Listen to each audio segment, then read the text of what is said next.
مع التقى والهدى والعفاف والموت على دين الإسلام والإيمان بلا محنة ولا امتحان بحق سيدي وولد عدنان ولكل نية صالحة وعلى من وسلفنا الصالح إلى حضرة النبي وآل النبي بسر أسرار سورة الفاتحة. أعوذ بالله من الشيطان الرجيم. بسم الله الرحمن الرحيم. الحمد لله رب العالمين الرحمن الرحيم مالك يوم الدين إياك نعبد وإياك نستعين اهدنا الصراط المستقيم صراط الذين أنعمت عليهم غير المغضوب عليهم ولا الضالين آمين. السلام عليكم ورحمة الله وبركاته.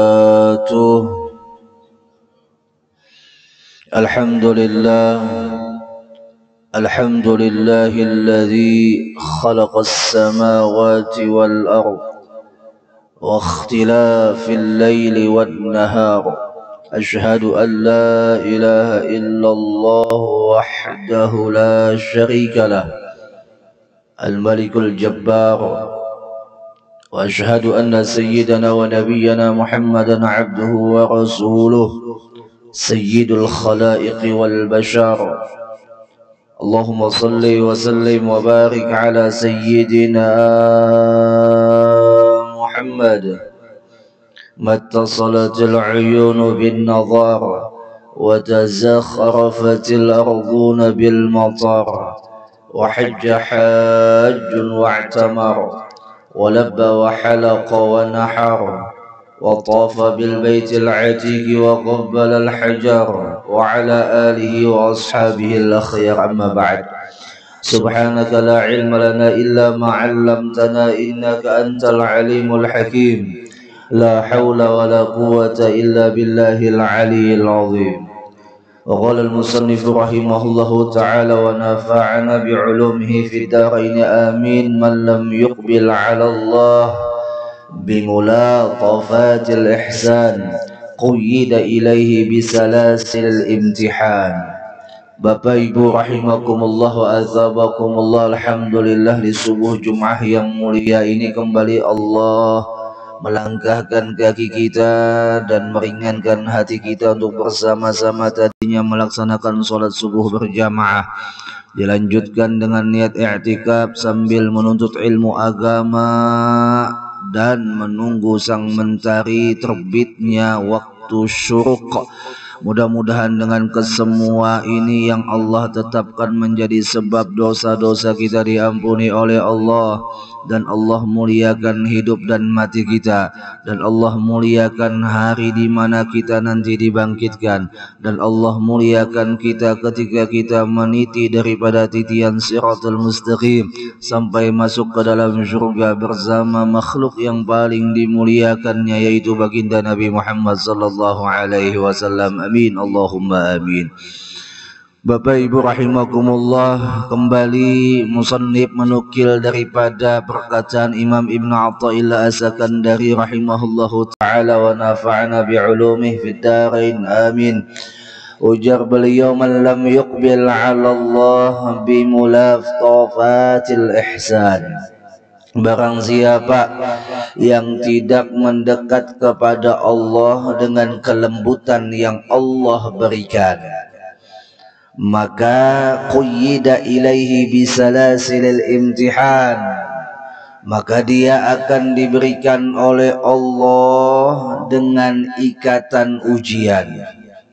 Di sini Allah memberikan cinta dan kasih sayangnya kepada segenap hambanya yang menjadi pilihan.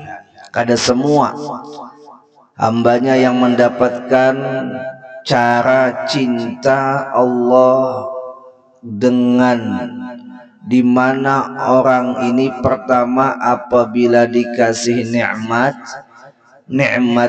dimana dia mampu bersyukur, syukurnya membawanya taat. Yang kedua, ada hamba Allah yang dikasih nikmat, dia lupa dan terlena dan tidak mampu bersyukur, lalu karena rasa cinta dan sayang Allah orang yang kedua ini diikat oleh Allah atau diseret oleh Allah dengan ujian supaya apa? Supaya kembali kepada Allah. Dan dua orang ini adalah golongan orang yang beriman.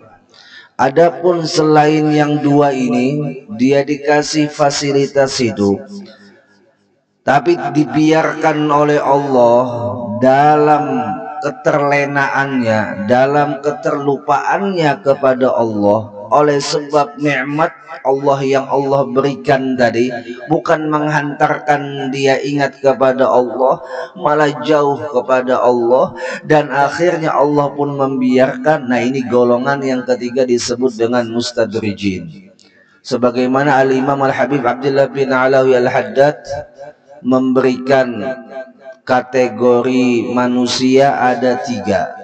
Yang pertama, man tayassarat lahu matalibuhud dunyawiyah wa ta'assarat lahu matalibuhul ukhrawiyah fahuwa minal mustadrijin. Kata beliau, orang yang hidup di dunianya, keadaan dunianya itu dalam keadaan yang mudah. Kalau sudah urusan dunia mudah, kalau sudah urusan bisnis mudah, kalau sudah urusan hal-hal yang keterkaitan dengan jabatan mudah. Pokoknya yang terkait dengan dunia mudah baginya. Namun ketika keterkaitan masalah akhirat, susahnya minta ampun. Bahkan diajak pun, dipaksa pun, bahasanya nih, kadahakun juga, saking beratnya untuk menjalani jalan akhirat. Nah, ini orang golongan mustadrijin, yaitu golongan yang dilanjur oleh Allah, dibiarkan oleh Allah menikmati ini dunia, namun menjadi malapetaka buat dirinya selama-lamanya nanti di neraka. Wal'iyadzubillah. Golongan yang pertama ini kita khawatir ketika kita dapat nikmat, kok kenapalah aku nih kada tapi sembahyang ujar sidin deh, kada tapi puasa tapi nyaman aja dapat rezeki ujar sidin deh. Hati-hati, istidraj namanya itu. Ketika ada nikmat yang Allah berikan lebih daripada dangsanak masalah, tapi nikmat tadi menghantarkan dia lupa kepada Allah, itu istidraj. Ketika dia dikasih sehat, ternyata sehatnya tidak membawa dia taat, nah itu istidraj. Ketika dikasih oleh Allah umur panjang, umur panjangnya dibawanya dengan hal yang sia-sia, tidak tambah dekat kepada Allah, itu pun istidraj. Dikasih anak, ya kan, anaknya pintar, anak nurut benar, tapi tidak membawa dia syukur kepada Allah seperti layaknya Nabi Ibrahim diberikan anak pintar, tambah membawa takut kepada Allah, tambah membawa khudu' dan khusyuk di hadapan Allah, dan terus apapun yang diperintahkan oleh Allah, hatta disuruh menyembelih pun Nabi Ibrahim siap untuk menyembelih. Oleh sebab apa? Karena ujar Nabi Ibrahim, nikmat anak adalah nikmat di mana menghantarkanku tambah dekat kepada Allah, bukan sebaliknya nikmat anak malah menjauhkan dirinya kepada Allah. Contoh, kenapa pian kadahpun ke masjid anak di rumah ngalih? Kenapa pian kadahpun duduk di majelis ta'lim ya amja hari-hari enggak do anak kerja pada sawat lagi duduk di majelis ta'lim? Alasannya anak terus, anak terus, anak terus, ya kan? Kenapa pian jadi kadahpun berkumpulan silaturahim malam Jumat Yasinan, baca dalail, baca burdah? Jawaban sidin, aku uyuh siang tadi mencariakan duit gasan ongkos anak-anak lagi, ya kan? Nah, ketika orang itu selalu mengandalkan anak-anak tapi membawa dia jauh kepada Allah, maka nikmat anak tadi menjadi istidraj kepadanya. Kalaupun kita dikasih anak, bagaimana kita mampu mengkondisikan, tambah dikasih anak, tambah mendekatkan diri kita kepada Allah, bukan tambah jauh kepada Allah. Kalaupun kada kawa duduk di majelis ta'lim oleh sebab anak di rumah masih halusan, masih kawa sempat dengan membuka televisi daripada nonton sinetron. Iya kan? Ya, Bu. Daripada nonton India, ya, timbul anak jadi India beratan. Ya kabungas ada juga bang lah, berjogetnya aja iya. Akhirnya ya tadi membawa dia jauh kepada Allah. Nah, gunakan apabila dikasih nikmat rumah, orang ngontrak sin bisi rumah. Ya kan? Bagaimana mengkondisikan ketika kita diberikan nikmat rumah, orang ngontrak kita kada, maka di dalam rumah diisi bacaan Quran, dibikin acara silaturahim, dibukakan selebarnya buat tamu yang datang, keluarga yang datang. Ikramud dhuyuf, memuliakan tamu walaupun cuman hanya segelas air. Ini kada tamu datang, ya Allah kasihan. Jangan segelas banyu, iya kah? Apalagi yang namanya banyu teh, segelas banyu gin kada, wadai kada ada juga. Kasihan tercekik teli apa nih? Gulu leher si tamu kehausan. Hendak kayak bapak dah tapi supan. Tak karena tamunya nggak tahu disupan, tahu rasa. Anu Pak Haji ada banyu kah haus benar Presiden? Tahu toh. Kita yang menjadi tuan rumah wajib memuliakan tamu, bukan harus, wajib hukumnya memuliakan tamu. Ikramud dhuyuf, memuliakan tamu itu hukumnya wajib.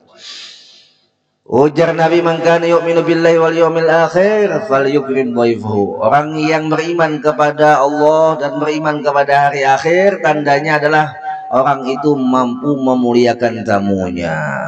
Allah. Kayak jamaah haji datang ke Mekah, iya kan, disebut dengan dhuyufullah, tamunya Allah. Datang ke Madinah disebut dengan dhuyufur Rasul, tamunya Rasul, iya kan. Begitu juga datang ke rumah kita, tamunya kita. Lalu dimuliakan oleh raja ataupun khadimul haramain, para menteri raja yang ada di Saudi yang menstatuskan dirinya sebagai khadam dua tanah haram, maka memuliakanlah mereka kepada tamu-tamunya Allah dan tamunya Rasulullah. Nah, Bapak Ibu rahimakumullah, di dalam syarahnya Sunnatullah istida'aul ibad li ta'atihi wa khidmatihi bi sa'atil arzaq wa dawamil mu'afah liyarji'u ila Allah bi ni'matihi, menjadi kesunnahan atau sunnatullah istida'aul ibad, di mana Allah menarik hambanya, mengajak hambanya li ta'ati, dengan ketaatan kepada Allah, wa khidmatih, dengan khidmah ataupun mengabdi kepada Allah, bisa'atil arzak, dengan Allah luaskan dia rizki. Ini golongan yang pertama tadi, Allah luaskan dia rizki. Kenapa? Karena Allah tahu tambah diluaskan itu rizkinya si hamba tadi, membawa dia tambah terus dekat kepada Allah. Jadi Bapak Ibu, kalau pian mendapatkan keluasan rezeki, selagi itu pian ingat bahwa keluasan rezeki itu merupakan tanggung jawab pian untuk taat kepada Allah, pian laksanakan taat kepada Allah, maka di sini Allah memberikan rezeki terus menerus untuk apa? Liyarji'u ilallah, untuk membawa kembali kepada Allah. Namun ada orang yang dikasih rezeki menolak untuk dibawa taat kepada Allah, lalu Allah karena cintanya, masih cinta Allah, tapi karena dia lupa, dipaksa dan diseret oleh Allah dengan cara apa? Fa illam yaf'al ibtalahum bi anwa'il mihan wadh-dharra'i la'allahum yarji'un. Jikalau dia tidak melakukan daripada nikmat-nikmat yang Allah berikan tadi untuk taat, maka ibtalahum, Allah berikan ujian kepada mereka itu bi anwa'il mihan, dengan beraneka ragam ujian, wadh-dharra, dengan beraneka ragam musibah, la'allahum yarji'un. Ingat, ujung-ujungnya cinta Allah juga yang menjadi tujuan Allah, la'allahum yarji'un, agar mereka kembali kepada Allah. Kita melihat di akhir ini hujan rancak aja turun, kebakaran di mana-mana. Iya kah? Habis itu musim pandemi kada habis-habis. Musibah masing-masing merasakan, mendapatkan jatahnya masing-masing. Setiap orang beriman pasti akan mendapatkan ujian. Yang tidak mau mendapatkan ujian, silahkan lepaskan keimanan. Karena hanya orang yang tidak beriman yang tidak mendapatkan ujian, tapi mendapatkan di dunia lanjuran, di akhirat hukuman. Kenapa dia dilanjur? Kada seperti umat nabi-nabi terdahulu langsung diazab, karena dia berada di era umatnya Nabi Muhammad. Coba orang kafir, orang yang tidak mengimani Allah, itu berada di zaman sebelum Nabi Muhammad, maka langsung dihukum oleh Allah. Kaum Lut, bubuhan sodomi, langsung diluluh lantahkan oleh Allah dengan azabnya.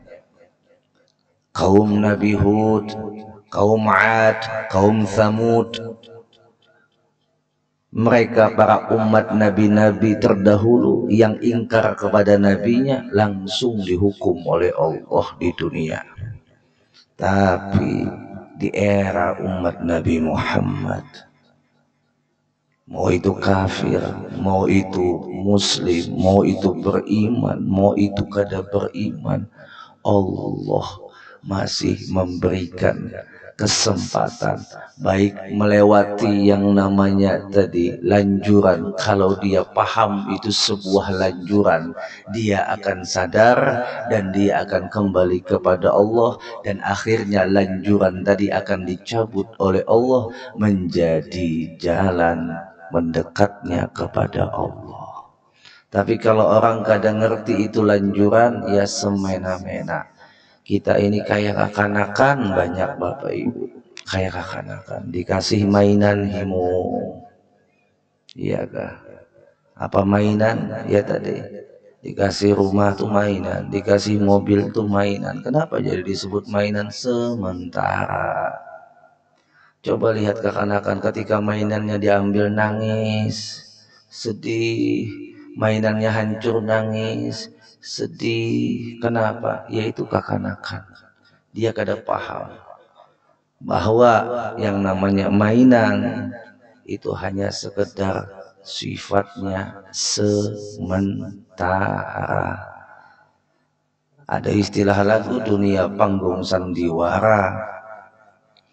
Kenapa disebut dengan panggung sandiwara? Karena dunia merupakan sinopsis cerita aslinya nanti di akhirat. Kalau di sinopsis di dunia ini dia salah, dia kada baik menggambarkan, walaupun masih bisa dirubah oleh Allah, bukan daripada kemampuan kita dengan berhayal tanpa berbuat kita bisa merubah itu, kecuali Allah menginginkan hambanya itu berubah, dengan akhirnya hamba itu mampu berbuat oleh sebab diberikan oleh Allah pertolongan untuk berbuat agar dia mampu berubah. Nah, golongan pertama ujar al-Imam al-Habib Abdullah bin Alwi al-Haddad tadi, man tayassarat lahu matalibu dunyawiyah wa ta'assarat lahu matalibul ukhrawiyah bahwa minal mustadrijin. Ini golongan mustadrijin, golongan yang diistidraj oleh Allah. Dia dikasih ilmu, ilmunya malah dibawa dia untuk memanipulasi umat, untuk meraup daripada harta rakyat. Pintar, punya ilmu, bahkan titel, ya lah. Tapi ilmunya diistidraj. Apa ilmu diistidraj? Bukan membawa dia takut kepada Allah, malah wani memutarbalikkan hukum. Hati-hati nih, ya kah? Kalau orang itu bisi ilmu, sejatinya ilmu itu yang benar dan yang hak adalah ilmu yang membawa dia takut kepada Allah. Percuma pian punya ilmu sampai planet situ, panjangnya titel pian kalau hanya membawa pian tambah wani lawan Tuhan Allah. Lalu yang kedua, Al-Imam Al-Habib Abdullah bin Alawi Al-Haddad menyatakan golongan yang kedua ini, wa man ta'assarat lahu matalibuhu dunyawiyah wa tayassarat lahu matalibuhu al-ukhrawiyah fa huwa min warathatin nabiyyin. Orang yang hidup dunianya susah kalau urusan dunia susahnya, dibawahi kekawanan untuk urusan dunia hingga berat, susah pokoknya. Ada aja alasannya, ada aja halangannya, ada aja rintangannya. Tapi kalau sudah dibawa untuk akhirat, mudah. Mengelunyur jurang banjar tuh. Biar ada halangan dan rintangan, tak tulak juga sih dia. Hingga kalau dibahasakan bahasa kebetulan, tapi kada depang dalam agama kita yang namanya kebetulan tuh kada ada. Karena semuanya itu sudah ada garisan daripada Allah Jalla wa'ala. Nah, ketika orang ini kebelujuran, nyaman masalah akhirat, itu umpama bahasa kita lah. Tapi kada ada istilah kebetulan. Intinya hakikatnya Allah juga yang menetapkan daripada langkah kebaikan untuk akhiratnya dimudahkan oleh Allah. Dimudahkan oleh Allah. Kenapa di dalam sebuah kalimat yang bijak juga disebutkan, man ahabbahullah wa arada bihi khairan yassarahu li fi'lil khair syamaba. Orang yang dikehendaki oleh Allah akan kebaikan, maka pertama tandanya dimudahkan oleh Allah kebaikan, dimudahkan oleh Allah untuk melakukan kebaikan. Syamaba, dikehendaki ataupun tidak, ini ada menghendaki. Tapi timbul ada di tempat kebaikan. Kayak pacarannya, ya tadi, walaupun awalnya terpaksa, walaupun awalnya dipaksa. Seperti Allah memaksa orang yang tadi punya harta, tapi lupa ditarik oleh Allah dengan ujian. Yang tadi punya sehat, ditarik oleh Allah sakit. Supaya sadar, pas sakit lalu, ya Allah, astagfirullah. Pas lagi stroke, ya Allah, ampuni Allah, ya Allah. Maka sakitnya itu lebih baik daripada sehatnya. Bahkan ada ulama mengatakan, andai saja ada orang sakit menambahkan dirinya untuk dekat kepada Allah, lebih baik dia didoakan terus sakit daripada sehat. Kenapa? Sehatnya membawa dia lupa kepada Allah, tapi sakitnya membawa dia ingat kepada Allah. Maka sakitnya itu membawakan hasil kebahagiaan buat dirinya yang dia sadar dan taubat kepada Allah. Ada orang yang waktu sugih lupa dengan Allah, pas bangkrut nangis, ya Allah maafkan ulun, ya Allah ulun sudah lupa, ulun sudah terlalu melampaui batas akan dosa-dosa yang ulun lakukan. Nangis tiap malam menyadari kesalahannya pas bangkrut, ya kan? Maka bangkrutnya terlebih bagus daripada suksesnya. Kenapa? Ketika sukses dia lupa kepada Allah, tapi ketika bangkrut dia ingat kepada Allah. Makanya ketika kita menjenguk orang sakit, kan doa Nabi yang diamalkan. Jawaban kita atau ucapan kita kepada mereka, insyaallah la ba'sa tahur. Itu doa Nabi. Insyaallah la ba'sa tahur. Dengan izin Allah kada apa-apa walai. Insyaallah dengan izin Allah tahur, suci, bersih kamu. Kada apa-apa garing, kada apa-apa. Insyaallah barasih ikam, barasih. Allah hendak membarasihi akan ikam. Kada sedikit orang garing tambah ingat lawan Allah, tapi celaka 12 ya lah.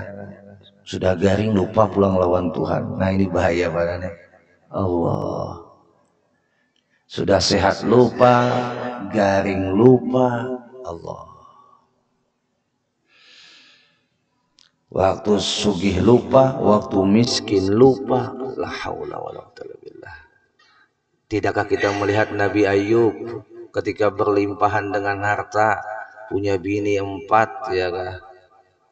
Habis itu pulang, punya kesehatan, punya fisik yang bagus, diuji oleh Allah Nabi Ayub, hartanya bangkrut, penyakitnya penyakit yang menular, bau busuk, sehingga diasingkan oleh masyarakatnya dan umatnya. Istrinya pun meninggalkannya, cuma 1 yang masih tersisa. Baru pada saat itu Nabi Ayub menundukkan kepala. Nabi Yunus ketika dicampakkan umatnya, lalu Nabi Yunus meninggalkan umatnya untuk hijrah, Allah kasih ibtalahu, ujian kepadanya. Dengan apa? Dengan dilemparkan oleh masyarakatnya ke laut dan ditelan oleh ikan nun. Di dalam ikan nun baru Nabi Yunus mengatakan, la ilaha illa anta subhanaka inni kuntu minadh dhalimin. Nabi Adam ketika di surga dengan begitu nikmatnya diuji oleh Allah melewati iblis, yang akhirnya dilemparkan ke dunia dan berkata doa, Rabbana zalamna anfusana wa illam taghfir lana wa tarhamna lanakunanna minal khasirin. Mengaku zalim, mengaku zalim. Allah itu sekelas para nabi. Apalagi sekelas kita, mun kita dikasih ujian, paham atas ujian itu membawa kita dekat kepada Allah. Sebaliknya bukan kita menyalahkan Allah, malah kita terima kasih kepada Allah. Terima kasih ya Allah, terima kasih. Dengan cara seperti ini ulun ingat lawan pian Allah. Tapi ya tadi kebanyakan kita menghendaki, ya Allah mudahan jangan sampai pian uji yang namanya kemiskinan. Fa'ammal insanu idza mabtalahu rabbuhu fana'amahu fayaqulu rabbi akraman. فأما الإنسان إذا ما ابتلاه ربه فأكرمه ونعمه فيقول ربي أكرمن.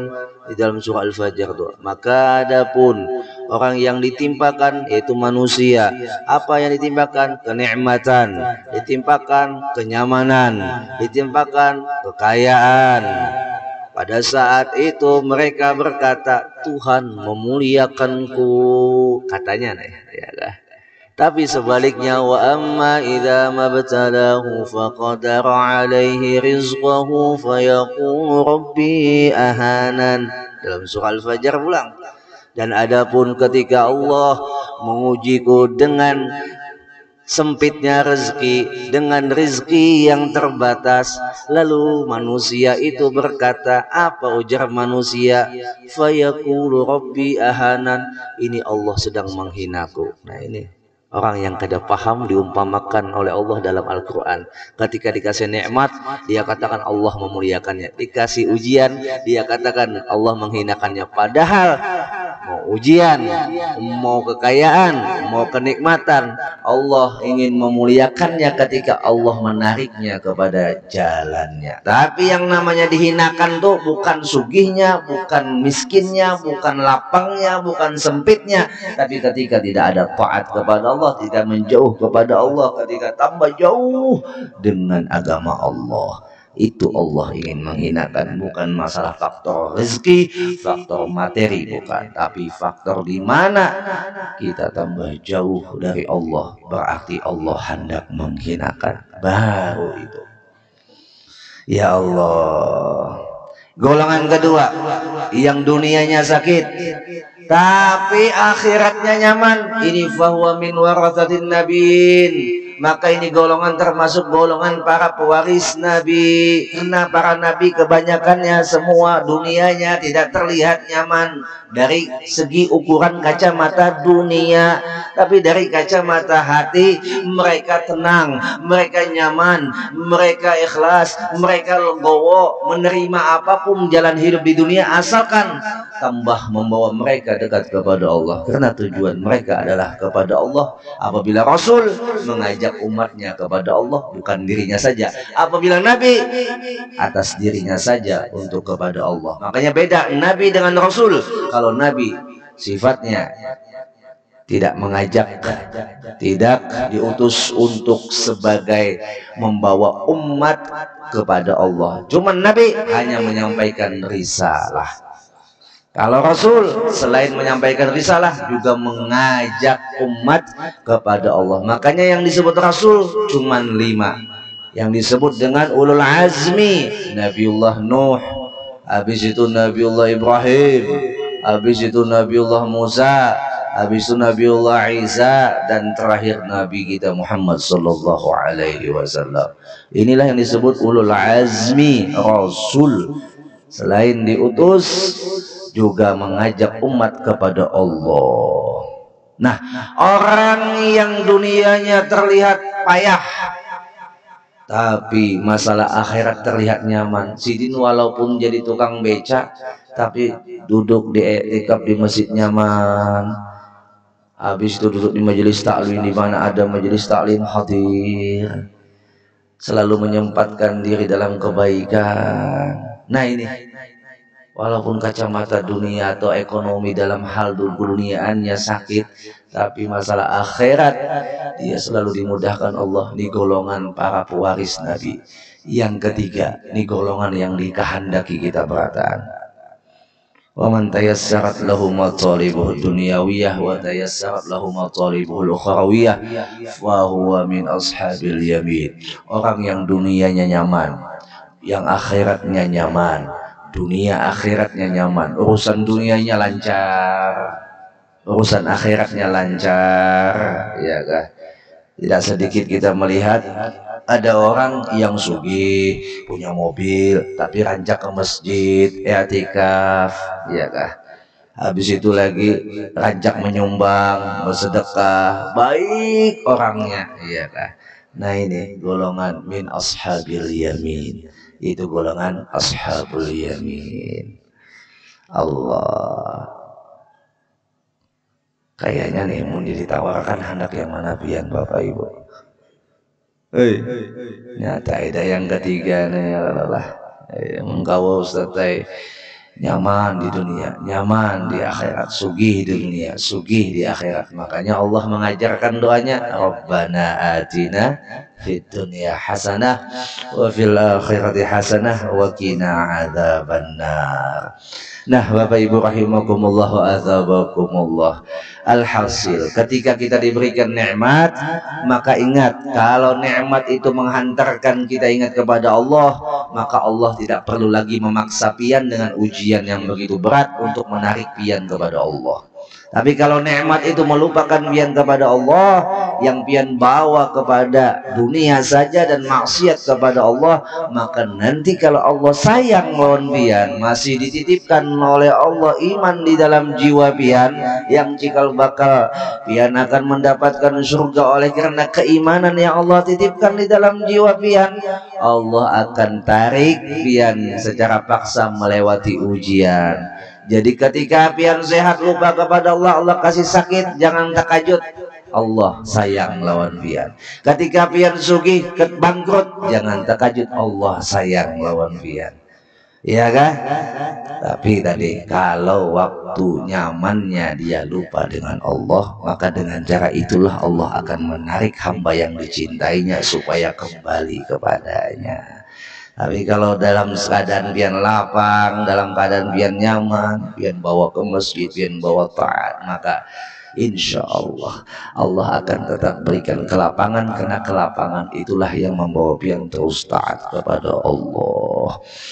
Nah, Bapak Ibu rahimakumullah wa azabakumullah, ada hajat daripada salah satu jamaah kita, minta doakan doa selamat, yaitu Bapak Haji Husnul Hidayat.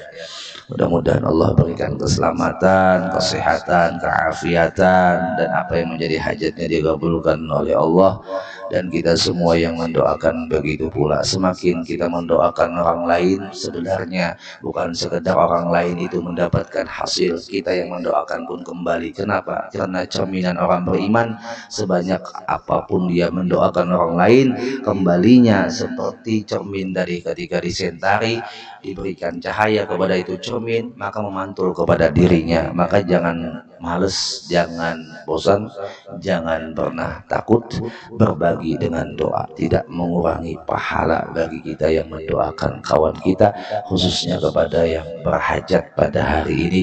Ala hadhihi niyah wa likulli niyatin salihah biniyatis salamah wal afiyah fid din wa dunya wal akhirah. بسر الفاتحة. أعوذ بالله من الشيطان الرجيم. بسم الله الرحمن الرحيم. الحمد لله رب العالمين الرحمن الرحيم مالك